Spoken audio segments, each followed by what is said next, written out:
Morning, everyone. Thank you very much for joining. Apparently it's our 13th webinar. We've certainly started this year doing monthly webinars. So if you do know of anyone who might be interested, please let them know to come up with topics that are likely to be interesting for any business owner or people involved in the industry in any way. And yeah, I think today's got quite a lot of attention because I think people like talking about the real stuff rather than the theoretical stuff. But before I get going any further, just to confirm that we are Deal Leaders International. My name is Rick Grantham. My business partner, Andrew Bahlmann, is joining us. Yeah, hopefully we can share some good stories and a little bit more about our insights into how we do deals, why we do them, and what really makes them work. Andrew, maybe just as a starting point, I'll just talk through some of our stats, maybe give people a feel for what we do and so on. And then I'm going to ask you to talk through a couple of the deals that we're covering. We originally said 5 deals when we planned this. I think we were up to 8 or 9 or 10. So hopefully we don't run out of time. And when you start talking to Andrew and I about the deals we do, we can talk for a long time. So some of these may need follow-up discussions once afterwards. But yeah, please don't hesitate to pop questions into the chat or just contact us afterwards if you've got any questions. But maybe just to give you a feel for what we do from a deal leader's perspective, and I've just gone through these stats recently, so I think they're pretty accurate. But of the deals that we've done, it's close to 30 odd in the last kind of 5 years. 41% of our deals are between 100 million and 300 million, 16% north of 300, and the balance less than 100. So very much that, and I think generally that band is moving up. So it gives you a sense for the type of size of deals we do, but we'll talk to that a bit as we go through them. I think another interesting stat is that we close around 60% of what we take to market. We will talk to a couple of where things go wrong. It's always interesting understanding what does go wrong in a deal. But we do pride ourselves in, I think there are very few that can boast success rates north of 50%. I think most advisors out there struggle with sell-side advisory. I think it's something that in theory is easy, in practice is hard. And hopefully some of the insights we share today will help everyone understand a bit more about what really makes it work and what makes deals work. Andrea, just to maybe start off, but I think what we should start off actually go a bit further back to one of the early deals that we did, which was Herald's Electrical. I think it's, even though it's getting a bit old, but it's just such a good, solid story. Maybe you can just give us the basics around that one to kick us off. Cool. Morning, everyone. And again, just echoing what Rick says, thank you for joining us. So I guess, when we go back to 2019, it was probably Herald's was the first larger deal that we did as deal leaders. And just the background to Herald's, family-owned electrical distribution company based in Bloemfontein. The father and uncle had started the business, and now the next generation were coming through. And we did an article on succession that caught their eye because obviously it was very relevant at the time, and then brought them on as a client originally to exit in full. I think they all kind of had enough and they wanted to move on. And we were fortunate to identify an Africa-focused private equity fund called Adenia, who just ticked all of the boxes. In fact, they ticked the boxes so well that Hein, who runs the business, and his cousin decided to keep shares. So instead of selling the full 100, they actually took a piece of the pie again. And probably in hindsight, that's probably the best financial decision they've ever made. But I think what it did do was really, demonstrate that on paper, what looked like a really, really good business in the right hands with the right partner became an exceptional business. And, that business has grown a couple of 100% over the last 3 or 4 years. Again, demonstrating, the need for a strategic partner that drives what growth could look like. And I think most importantly, an alignment at a values and ways of working, which has really, really played out successfully for them. I think just one of my clear memories of that deal was that we were, at the time, there was a local trade player who had been talking to them and basically said to us, well, why are you bothering to go to market? We're the only guys who really got the checkbook for this. And I think we beat that, their valuation by a good 20-30%. And if there's one theme to the stories we'll tell today, it's about finding the right buyer and not just any buyer. And that takes us to our most recent, in fact, not quite our most recent deal, second most recent, which is in the press recently, which is a foundry called Primer. I was very involved in this deal right from early days. In fact, I think we met the owner's family business, I think now 80-something years old.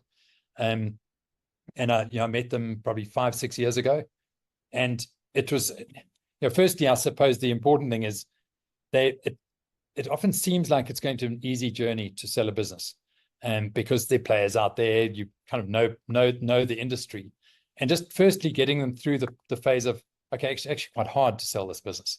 There's quite a narrow group of acquirers. And then really getting into the world of, well, where's the right acquirer for this business? And that's, if someone says, what makes us different as deal leaders, it's that we look for the right acquirer, not just any acquirer. And the right acquirer can generally do a lot better with a business than the current owners can. And they're acquisitive and they've got money. You've got to put all three of those together. You can't just say, well, yes, it's right in these hands, therefore it must be the best acquirer. They've got to have the other parts to that mix as well. And sitting with Primer, so they are a big foundry doing crusher parts and wear parts for milling and crushing equipment. The business, very old, a lot of legacy equipment. They'd actually invested in a lot of new equipment as well, but a very tough sell in the South African environment because it needed international growth. What we eventually did was find honestly, I think one of the only acquirers in the world who saw the value in that operation.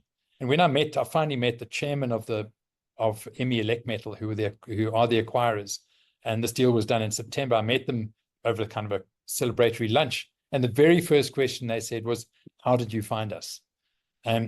So there's no easy process in finding the right acquirer. In fact, to be honest, our client at the time said, we're not so sure about these ME Elecmetal guys because they actually compete with one of our clients. And yet they were the right acquirer. The number that they put on the table, the deal they put on the table was more than double what the local market was willing to offer for that business. So all about the right acquirer. But let me tell you a few more stories there, because it is the stories which I think make the deal in the end.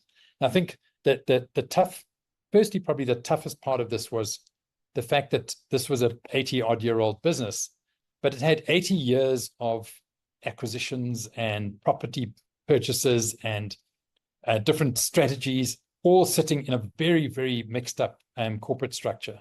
And that almost killed the deal. So it really proved that while on the one hand, it's also true you can solve all problems in a deal, you can also find that it's actually just so messy that you can't solve all the problems in the deal. And the particular problem in their case was one of their properties owned in the trading company had a whole lot of problems attached to potential environmental problems, but it wasn't being used. It was completely separate. It was really purchased a long time ago as a kind of backup plan. And that property nearly killed that deal. So as I say, we often think we can solve all problems in a deal. In this case, we were able to solve all problems in a deal, but wow, it got close to not solving it. And it's one of the reasons why the tail to that project was so long. The deal fatigue was exceptional. And possibly the key there, maybe for those of you kind of thinking about your own environment, was an ability to turn the deal around to get the acquirer to assist with solving the problems, rather than the acquirer saying, solve all your problems first, and then we'll buy it when it's clean. That's a really tough journey as well. So, ideally, you want to build a relationship where you can solve problems, and you want an acquirer who really wants your business. Because the moment you have an acquirer who doesn't really want it, they're kind of doing it because it looks like a good financial asset, chances are they're not going to solve those problems. So the right acquirer, again, makes a massive difference. Rick, just on that, I mean, obviously, ME Elecmetal were based out of Chile. I mean, in what we always talk about the right acquirer and kind of like needle in a haystack. I mean, it's a long, drawn out, detailed process to find these needles, in the haystack. How did that play out on that deal? I mean, there was a lot of cycling going on, if you like, but to land there, it really was striking gold. So what was very interesting, and I remember very well, in our process, we contacted a lot of parties, obviously, and we'd really worked hard at this international side of it. But what was interesting there was in our first meeting we have with a potential acquirer, we always get the acquirer to speak first. We want to understand what they're looking for, where they're coming from, so we can kind of customize our responses to them. Emilec Metal, obviously I was on Teams, they were sitting in Chile, and they presented their business to us. And they just did their standard kind of sales pitch presentation. And one of the slides they showed was a global map, was showing little dots where they were around the world. And Africa was basically empty. They had one little dot in Zambia where they had a small operation, but basically they weren't in Africa. Africa is, as we all know, one of the biggest kind of mining centers in the world, and they weren't here. So that kind of gave us that tip. We now knew we were selling to someone who actually, there was a big gap in their business that needed this business. And that once you can work out what that need is, you can sell into that need. But if you don't understand the need of the buyer, you really struggle to sell into it. I think that's probably the critical thing. And I'm going to ask you maybe to talk a little bit about the insulation business that we closed last year. Yeah, absolutely. So yeah, this is a business we've actually known for quite some time, and they were, in fact, like a lot of clients that we meet with, they were approached directly by a German party, and that almost triggered the process. So we started the process with this one party at the table, on the understanding that if it didn't materialize, then we would go to market. But what was interesting in this case was that catalyst, if you like, highlighted some real gaps in our client's business. And I think historically, we'd always, if a client wasn't ready, we would say, look, when you're ready, come back, or whatever it may be.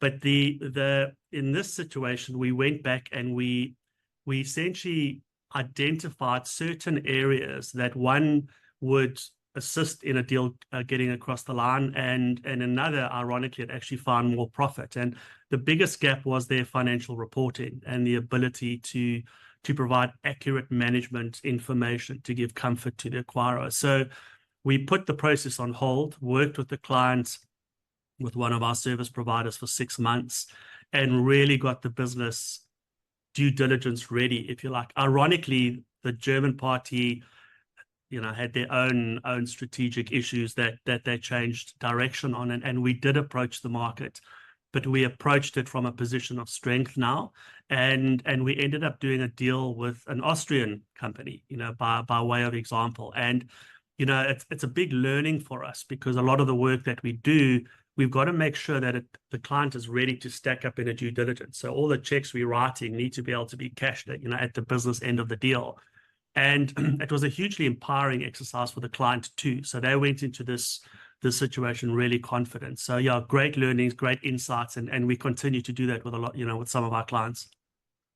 Yeah, in that case, we actually introduced, I suppose, financial consultants to come in and assist them to clean up their story. And we've got a term called messy money. This was a classic messy money story, and they needed to do the work in order to get to what we call presentable profits. And it makes a massive difference to get that in place. Not necessarily overly clean. It's just got to be simple and standard and functioning. It made a huge difference.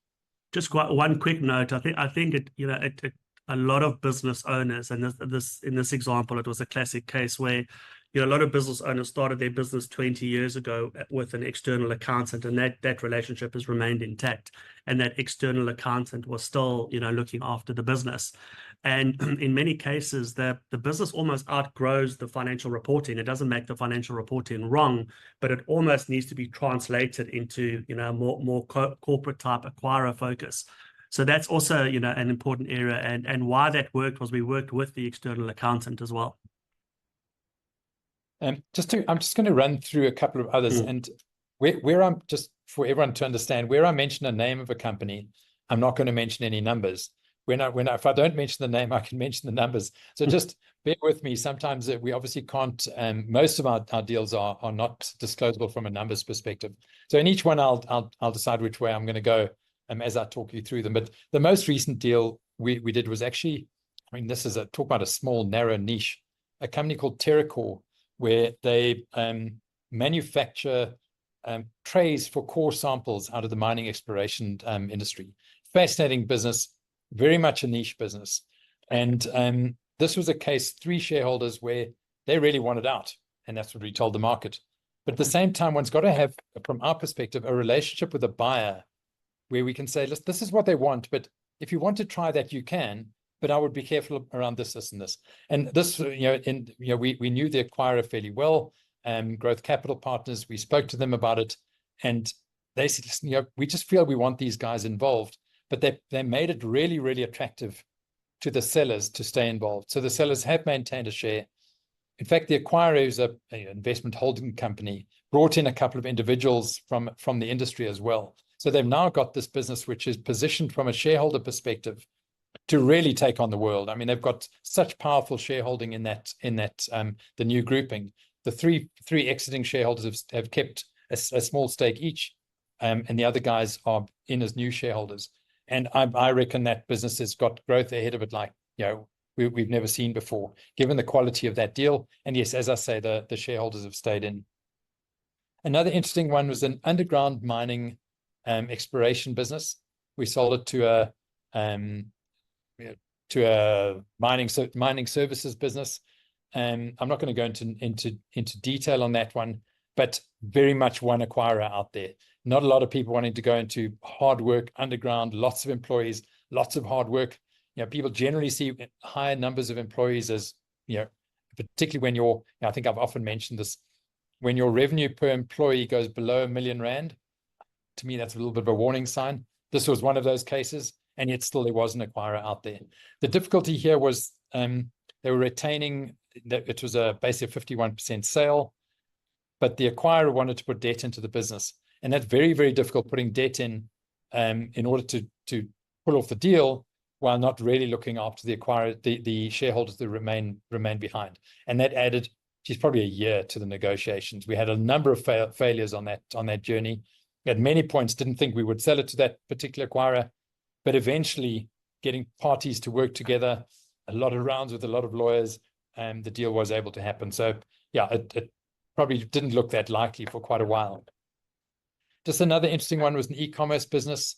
Our client was a supplier and not a manufacturer, but they had their own brand in the sort of baby industry. Hell of a difficult young couple, not that the age has anything to do with it, but probably a very ambitious couple who owned the business. And it just, we had interest from some trade acquirers, but the moment you bring trade acquirers to very kind of energetic shareholders, you often find there's just too much conflict around strategy and how you're going to implement. In the end, we found just a great acquirers who were very willing to let the owners carry on their game. They actually, in the end, only came in at 40%. The sellers probably would have preferred 60 or 80 or 100, but the chemistry was phenomenal. And that's been going now with the new shareholders for about 6 months. And the growth has been awesome. I don't know the detail behind it, but just really great chemistry between the parties. Great experience from the acquirers. Not a lot of cash into the business, just a very, very different way of thinking. And yeah, that's worked out phenomenally well. Another fascinating one was a company called NJC. They basically had a contract with GSK to fill toothpaste tubes. They were doing 10 million toothpaste tubes, I think that's law, and 10 million toothpaste tubes a month. And this is where the really interesting part of this is that they owned no equipment. They didn't buy the raw materials. They bought some of them, but mostly not. The product was GSK's. And their first question to me was, is this even saleable? I said, well, we had a few questions. They had some discussions. I said, it certainly is. The last thing you want to do is lose the contract, because then you can't sell it. But you've got to sell a relationship and a contract, and you've got to work carefully with your client to get the best buyer in place. And the buyer in the end came out of India, a company called Mapex, a highly successful sale. And to be honest, the shareholders who've sold, I would say they got a hell of a good price, of just really, really decent value for not a lot in terms of assets, nothing, really just a contract in the end. So it's amazing what you can sell if you get it right and you find the right acquirer. So yeah, those are just a few. I think we've covered 5 or 6 so far. Andrew, maybe just a quick look at JA and Cybrant, quite interesting deals, and the bigger end of what we've done. Yeah, absolutely. So, starting with JA Engineering, they essentially are an OEM of underground coal mining equipment. So this was a couple of years back. So at the time, again, when we embarked on the journey, coal, it's very dirty commodity. From a ESG perspective, no one was really investing in it. But again, echoing what Rick said, the ability to find the right buyers through the right process enabled us to get it. I think we ended up with 3-4 offers on that transaction, and ultimately concluding a very, very successful deal. So there were times where you just thought, because it's coal, no one's going to touch it, but you forget that it's still a huge part of the South African mining economy, if you like, as well as global trends. So yeah, that process got there. We managed to package the business correctly, and it continues to trade well today. The second one was Sabrin, and this was our, I always joke, kind of a reminder that why we left large corporate. But we were approached via the MD or CEO of Sabrin, which was a subsidiary of EOH. At the time, EOH was under significant pressure for obvious reasons, and they were unfortunately forced into a situation where they had to offload their good assets. Sabrin fell into that category, and very much a banking fintech solution with good traction in South Africa, but particularly in Africa. And it was quite interesting because we were approached, almost as an emergency to try and offload this asset really, really quickly. And through the process, unfortunately, the EOH machine and their advisors slowed everything down. And although we ended up doing a decentish deal, had we executed quicker, I think we would have done a far more effective deal. But I chatted to the MD the other day, and under their new home, they're doing really, really well. But what nearly scuttled the deal there were personalities, and almost having two agendas between EOH and a subsidiary, Sabrin, and then a third agenda coming in from a buyer perspective. So it was very, very tough to manage all of those moving parts. But luckily enough, we got it over the line at the end. Yeah, and I think that it was an interesting example of that Sabrin deal, comparing a very traditional model by the EOH advisors versus our model, which is not traditional. All the elements look traditional until you put them all together. And I think one of the key things which we find works really well is keeping a non-binding offer process going as long as possible, in order to get the best out of people and to get parties to speak to each other. In the much more traditional model is a big push to make your offer binding, data room for parties who get allowed to see this information, and you get allowed to see that information. As I say, very much a binding offer process. The moment you go binding, you're forcing the acquirer to look for the risks rather than look for the opportunity. And I think something about the way that we do things, particularly around the non-binding approach, although that doesn't mean not a detailed approach. I think maybe that's where people get confused. They think non-binding means very much indicative. We still call them indicative offers, but they're not indicative. They're detailed offers, working detailed term sheet. And it's a great way to build trust and to build alignment between the parties and really get to a deal which everyone buys into. And then the due diligence is, yes, there's further information, but generally that's under control at that point. So yeah, a lot to be said about almost the lightness of the process, the softness, not the lightness, the softness of the process around binding issues, while being exceptionally detailed and exceptionally thorough in the process. And getting that balance right, I think, is a lot of where the art sits. It's not a scientific process, not just kind of follow these steps and you get to the best deal. And it's an important point to build on that. I think we got firsthand experience on how not to do it. It was a true auction process, and acquirers, in our experience, are clearly a critical part of a transaction. And although there's no commercial relationship, how we work with acquirers is critical, because in that case, we had 13 offers on the table, and these acquirers had to invest resource at risk to try and eventually get there. And that did backfire. And I think we easily left between 30 and 50% of the value on the table just because of the process. So you're spot on, and it just doesn't work. It doesn't work anymore. just three that we are busy closing, which I think are all worth talking to. The one is a sort of engine rebuilder, diesel engine remanufacturer, supplying particularly the mining sector.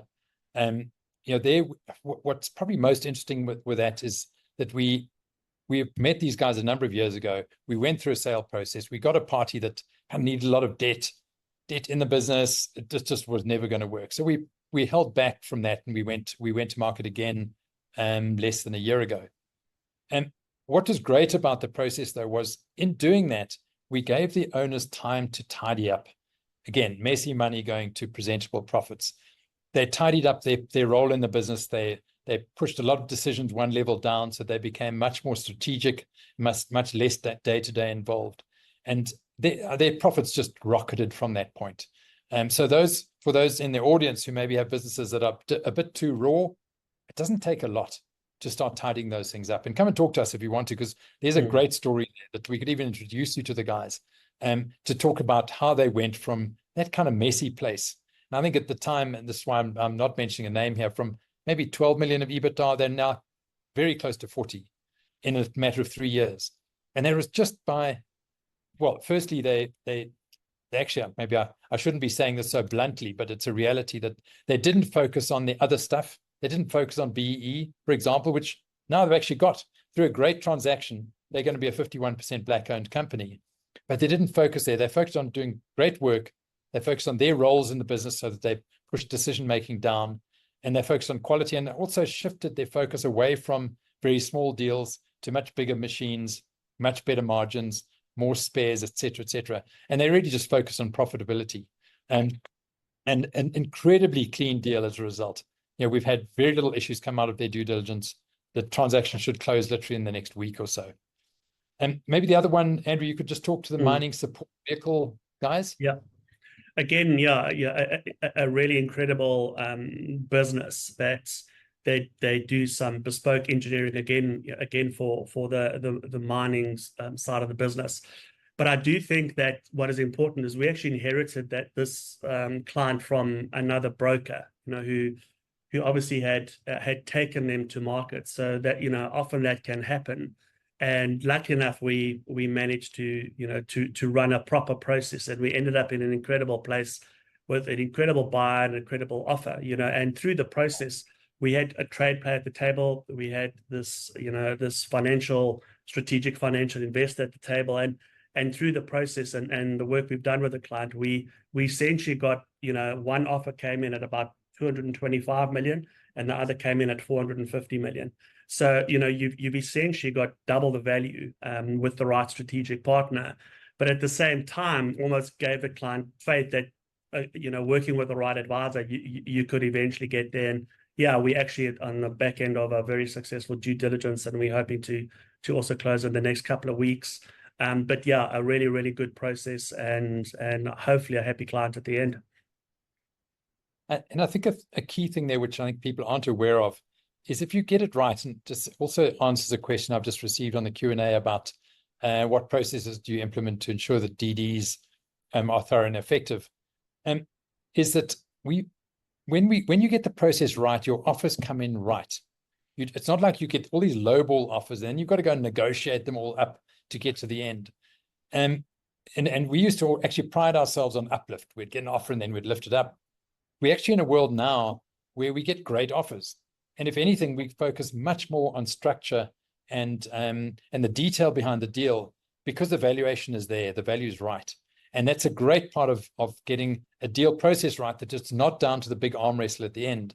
Worry about the arm wrestle around structure and kind of how it's being paid, and when you get your money, and how much risk you're taking as a seller. Those are much more important than, they're easy to do if you're not negotiating price. The moment you start pushing price, you'll end up on the back foot when it comes to structure. Ideally, get the price right up front, and then focus your energy on structure is a much better way to play it. And if you get the process right, you just, like that example that Andrew just gave, honestly, we didn't need to go and play with price. We focused entirely on structure and detail in that deal. We've got another one busy closing now. It's in the outdoor cooking equipment space. Again, and this was quite surprising, 100% deal, no earnout. In fact, there's no earnout on any of the deals that we've mentioned today. not one of them has an earn-out structure. And there are many, many sellers you go to and say, or they'll say to us, oh, it's impossible to do a deal without an earn-out.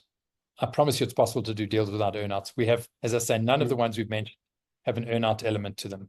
Sometimes a portion of delayed payment, but even that is pretty rare, to be honest.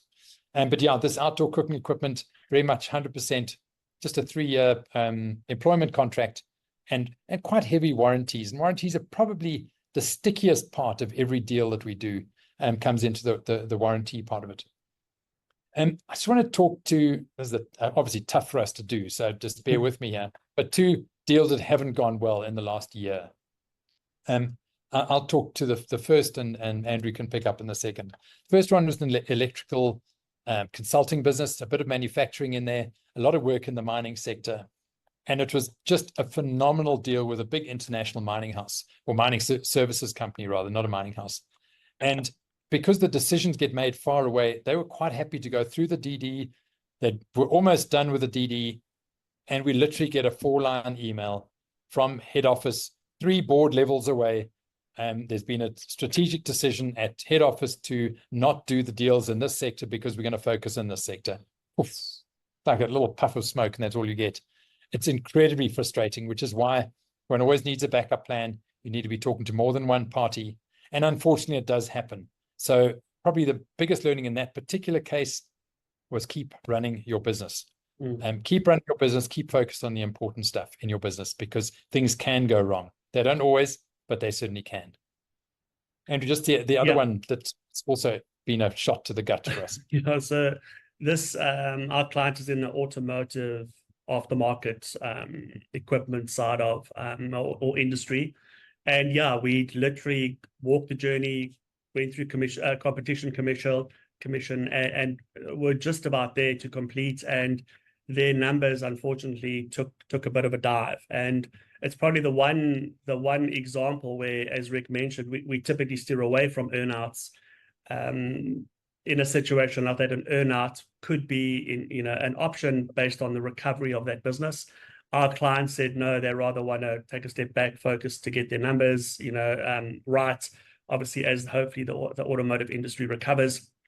And again, it's one of those situations where the numbers, the actual performance was just too much of a drop for the buyer, despite having invested all of that resource to do the deal at that stage. So yeah, again, something to stay close to and manage proactively. Just want to pick up on 2 questions. Sorry, I've actually got lost here. They're rolling in quite fast. There was a question about DDs and sort of how to manage that. I think the most important thing that we found around DDs is you've got 2 data rooms that you focus on. The first one is the data room that comes just after the IM, so fairly early in the process. That is the most critical data room. That's where content is really important, not too much, but not too little, and also a big willingness to engage at that point. If you get that part right, the offer comes, firstly, the offer is accurate, it's strong, and there are very few issues come up in DD. Very few, because you've actually dealt with the hard stuff early on. And so that's probably the biggest way that we assist the DD process, by sharing more early, but in a very structured way, in a very thorough way, and being quite careful about how that gets shared. Just the next question from Chris, idea of the size and value of the transactions we work with.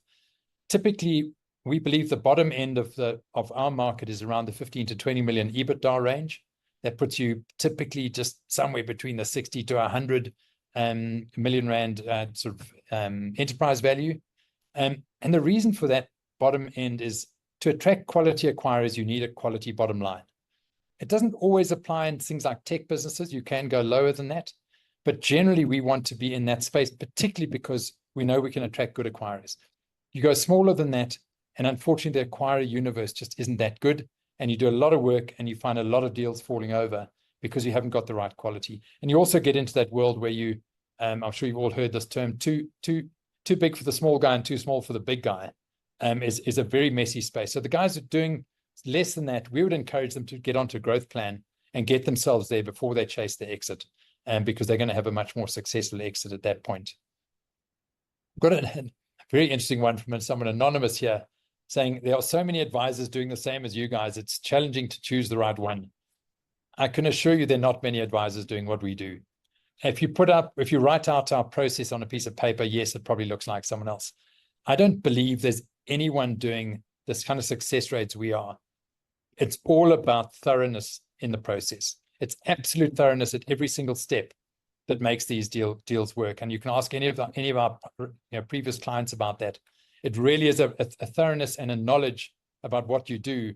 You can't outsource this stuff. I can't, we have a process which makes sure that every decision made in managing a client's journey comes to the top as well as to the bottom. So you've got junior people involved, but you've got Andrew and I also involved to an extent that we can still provide some direction for it. And we've got great deal executives, really, really strong deal executives, mostly strong because they are thorough. Not, it's not, we would never just hire a great deal maker and send them out to go and sell businesses for us. It's the thoroughness of what we do that makes it really work. So I don't think there's any doubt about choosing the right one, anonymous. So give us a call. And we really think there's a mess out there, and there's a lot of over-promising and under-delivering. Yeah, just very quickly on it is about that, and I think when you realize what it takes to get a deal across the line, there's on the tin, I guess it all sounds quite similar. But to get to the point where you have got the right acquirer with the right offer, and then getting that across the line, that second phase, I had someone in our team come to me, and he's going through this process for the first time, and he said, I didn't realize how much work the back end actually is, and he used the ratio. He said it's at least 60%. So it's just be very aware of what's being promised out there, and it is very different when you lift the hood and have a look at the engine. We can assure you on that.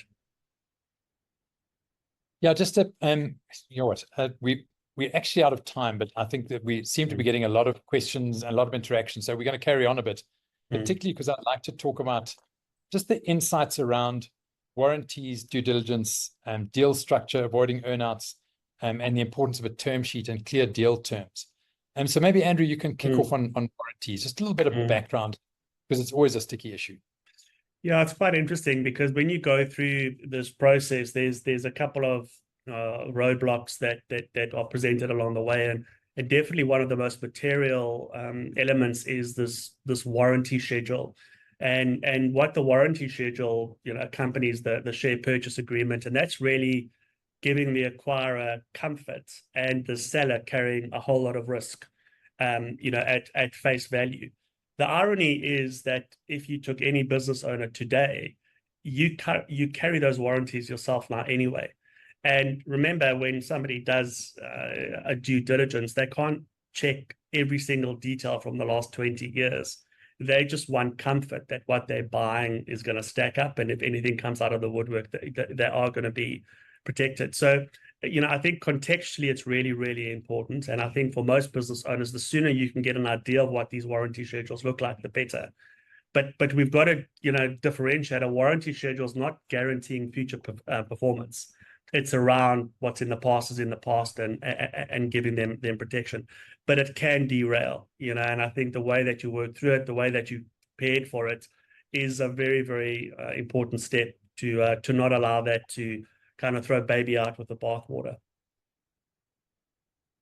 We talked briefly about DDs. I just want to talk about deal structure and the fact that we don't have earnouts, generally.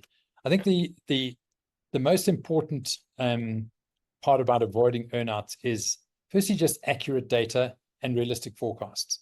The moment you put a massive hockey stick into your forecasts, no one's going to believe you. Firstly, trust goes out the window. Thinking, geez, who are these oaks?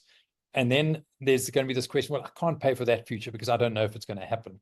So, I mean, this is quite a simple thing to avoid, that world and improve that kind of structures. If you've got time in your business, build a proper sales pipeline. Build an ability to forecast. Don't think that just on the day you can say, oh, yes, we'll just carry on like we have, or wow, we've got this great opportunity. Suddenly you've been growing at 5% a year. Now you're going to grow at 20. So have believable data in your business. And if you're currently thinking of selling in the future, build a proper sales pipeline. Build get Zoho or Pipedrive or something, and actually build something which helps you forecast where your business is going to be in the next year, because it's extremely valuable in getting the getting a clean deal out of an acquirer. I think the other thing is that gets these good deal structures is an ability, firstly, to, we speak to all or who we believe are the best acquirers out there. And the best acquirers don't do earnouts. They do great deals. They really do. So it's an ability to contact them and get them to engage. So you get good quality buyers with very good quality information and obviously a good quality business. Generally, you're okay, but you've also got to take them through a process where they know they're not the only one at the table. I know we've got some acquirers on this call as well. They sometimes they don't particularly like the way we operate because we always talk to more than one party. But the reality is all we're trying to do is get to exclusivity with one party. But we want to see what they've got. We want to see how they're going to approach it. And generally, the earnouts fall away very quickly, the earnout structures, because there's a better buyer. There's a buyer who's willing to say, I get this. In my hands, I can manage this risk. We can manage this going forward. I don't need an earnout to manage that. So getting the right buyer and taking them through a solid process is vital. Just the last thing, and this solves a lot of the DD problems and also the structure problems. It's one thing, and listen, you might well find, so I've had a question, what's an earnout? Apologies, I didn't explain myself. I'm going to get to it in a moment. Often you'll get an offer which doesn't have a lot of detail in it. In which case you've got to convert that to something with a lot more detail before you go into due diligence. So if there are unanswered questions sitting in an offer, don't just accept the offer. Go to something which says, hold on, can I add my own logic to this offer and make it into, say, a term sheet or a heads of agreement that you can both sign and say, cool, this is where we're going. So deal with the difficult stuff before you start the DD process. Don't let the DD process deal with the difficult stuff. It's going to get really messy. So an earnout is basically where your value, the value that you're going to receive is based on future performance in the business. It isn't decided now. So you do get two types. There's one type which I really don't like. I did it once. I'm still not happy with myself to this day. And that is where a price is agreed to. It gets paid out over, say, 2 or 3 years based on you achieving certain targets.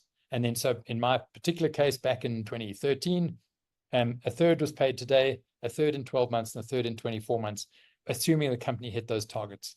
It's hell of a messy, and it builds the wrong relationship between buyer and seller.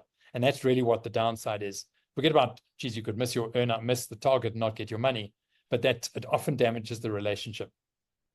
There is another type which some of the local players use, which is more a case of so they'll pay for, say, 50% now, and the next 25% is paid in a year based on the performance of that year using a similar valuation methodology, and then paid again based on the performance of the following year. So at least it isn't fixed on day one, but maybe the buyer messes up your business and now you're being paid based on something you had no control over. So again, I find it just doesn't help the business or the business strategy going forward. I don't know, Andrew, if you want to add any to those.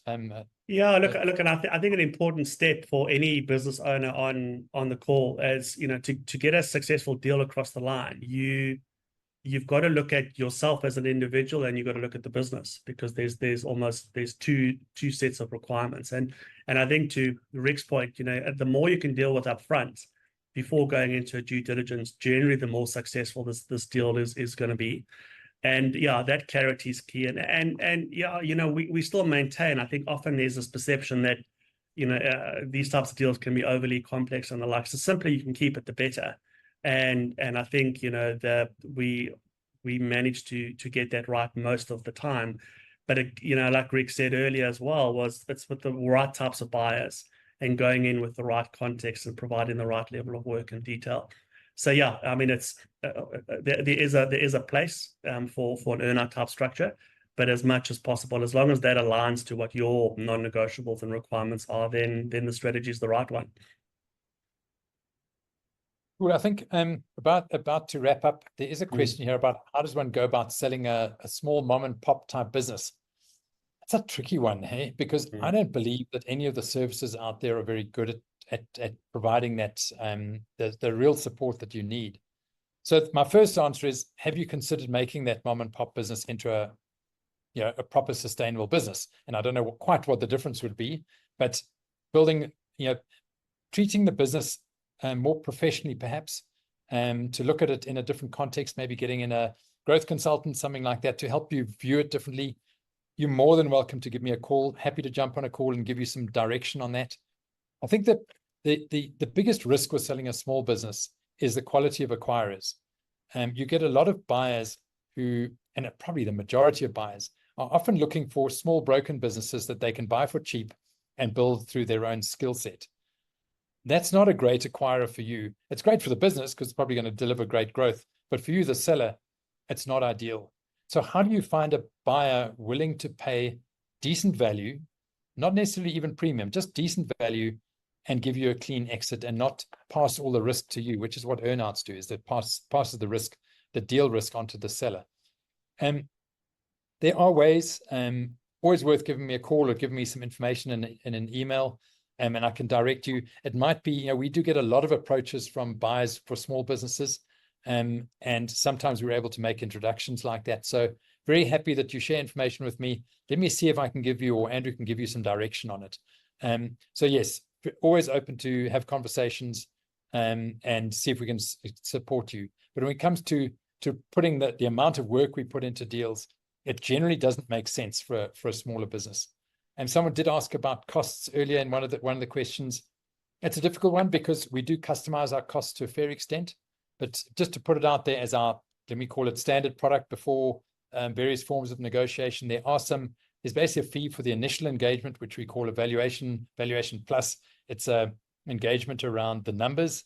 The second part is preparation for market, which is the IM and the and building out a list. We're generally contacting between 60 and 100 potential acquirers per business we take to market. It's a big exercise. And then the third one is actual market engagement, which involves a lot of meetings, a lot of engagement with the market, with buyers, and getting to the point of offers and doing a deal.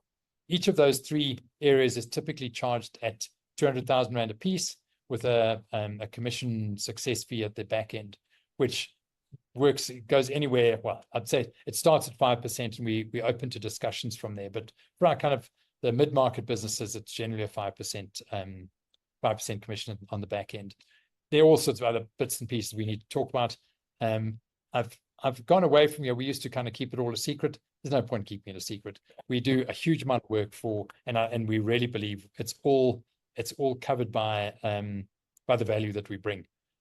Partly the value of just delivering a deal, because way too often people work hard on deals and they don't get to a deal. And secondly, by the price that we're able to get. And we back ourselves all the way. And yeah, we'd love to speak to anyone who's interested and talk to us about it. And that's why we're here. Just two things. We have got you will be sending out invites to a webinar we're holding with Engineering News in a couple of weeks. No, sorry, next week, on the 6th. So yeah, please attend that if you just want a bit more insight into particularly the industrial manufacturing engineering sector. We've got Michael Avery with us, who's a great facilitator of discussions like this. And yeah, we'd love to see more of you join us on that, and we'll keep you updated with any future events we hold. Andrew, I don't know if you've got any passing comments.